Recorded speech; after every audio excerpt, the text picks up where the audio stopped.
Welcome to our channel columns collection. आज की इस वीडियो में हम हामिद मीर साहब का जो कॉलम आपके सामने पेश करेंगे उसका उन्वान है आगे आगे देखिए होता है क्या। आजकल कुछ सियासतदानों के बयानात हमें बार बार मीर तकी मीर की याद दिलाते हैं। तहरीक इंसाफ के रहनुमा जनाब फवाद चौधरी ने फरमाया है कि इमरान खान ने पाकिस्तान को मार्शल लॉ से बचा लिया। दलील ये दी कि अगर इमरान खान सदर आरिफ अलवी को नए आर्मी चीफ की तकर्री के नोटिफिकेशन पर दस्तखत से रोक देते तो मुल्क में मार्शल लॉ लग जाता। फवाद चौधरी ने जो भी कहा वो इंतहाई काबिल गौर है, क्योंकि आर्मी चीफ की तकर्री का मामला गैर मामूली ताख़ीर का शिकार हो रहा था। कोई माने या ना माने, लेकिन एक तरफ जनरल कमर जावेद बाजवा दूसरी मरतबा एक्सटेंशन के लिए सरगर्म थे, तो दूसरी तरफ एक साहब मुस्लिम लीग नून और पीपल्स पार्टी की क़यादत को ये यकीन दिला रहे थे कि अगर उन्हें आर्मी चीफ बना दिया गया तो वो इमरान खान को निस्तो नाबूद कर देंगे और इनका फैज़ गैर मशरूत होगा।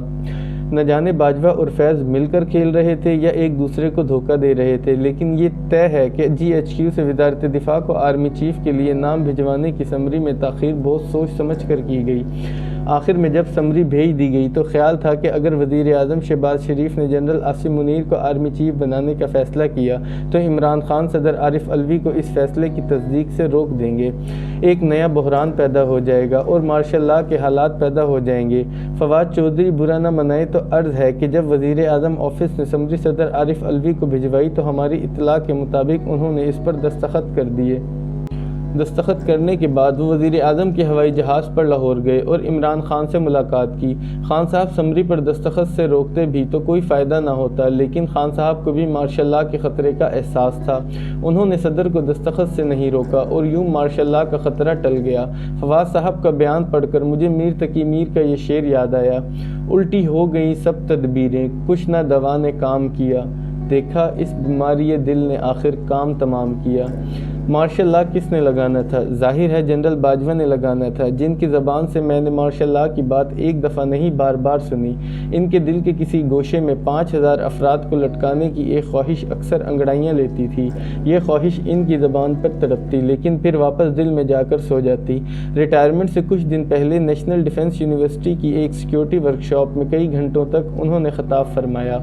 यहाँ भी आगाज़ में तो यही कहा कि फरवरी 2021 में फ़ौज ने सियासत में मदाखलत ना करने का फ़ैसला कर लिया था, लेकिन अगले ही लम्हे कहा कि पाकिस्तान में मार्शल लॉ लगाना बहुत आसान है और हमारे पास हर वक्त उन लोगों की फहरिस्तें तैयार होती हैं जिन्हें मार्शल लॉ लगाने के बाद गिरफ़्तार करना होता है। मुझे मुखातिब करते हुए कहा कि कभी आपका नाम हमारी फहरिस्त में शामिल हो जाता है, कभी ड्रॉप हो जाता है।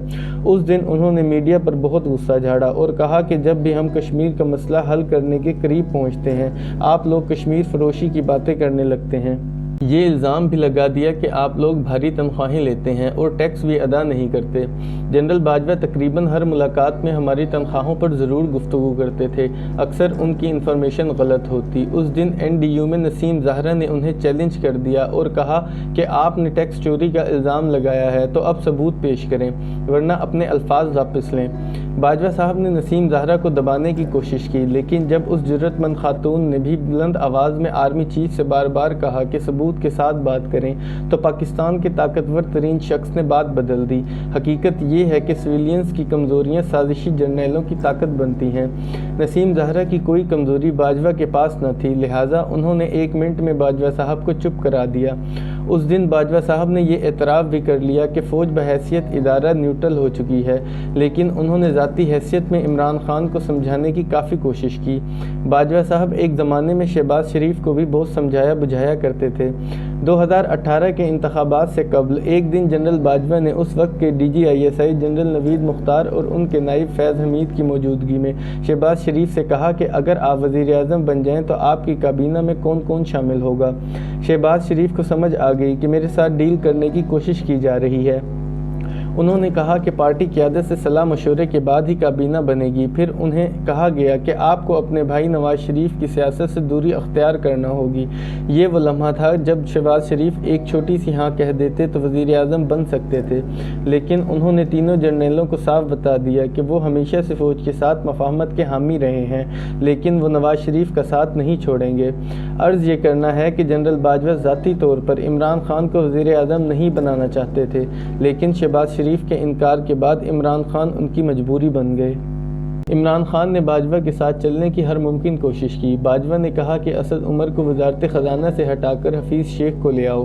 خان صاحب مان گئے۔ جب باجوہ صاحب نے کہا کہ عثمان بزدار کو پنجاب کی وزارت اعلیٰ سے ہٹا دو تو خان صاحب نہیں مانے۔ ساری بات یہیں سے بگڑی۔ خان صاحب کا خیال تھا کہ تحریک عدم اعتماد کے پیچھے باجوہ صاحب ہیں۔ یہ ان کی سب سے بڑی غلط فہمی تھی۔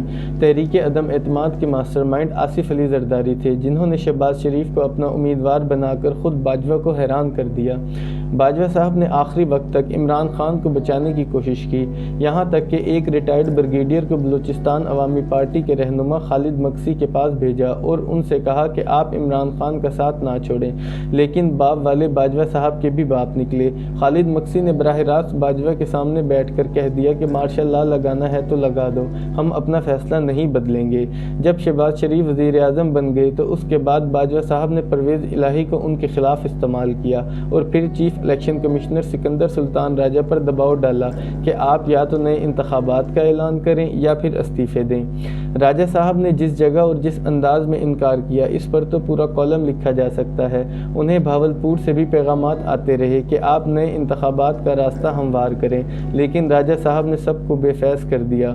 بہت سے راز سامنے آنے والے ہیں، بہت سے چہروں کا نقاب سرکنے والا ہے، بقول میر تقی میر۔ راہ دور عشق میں روتا ہے کیا، آگے آگے دیکھیے ہوتا ہے کیا۔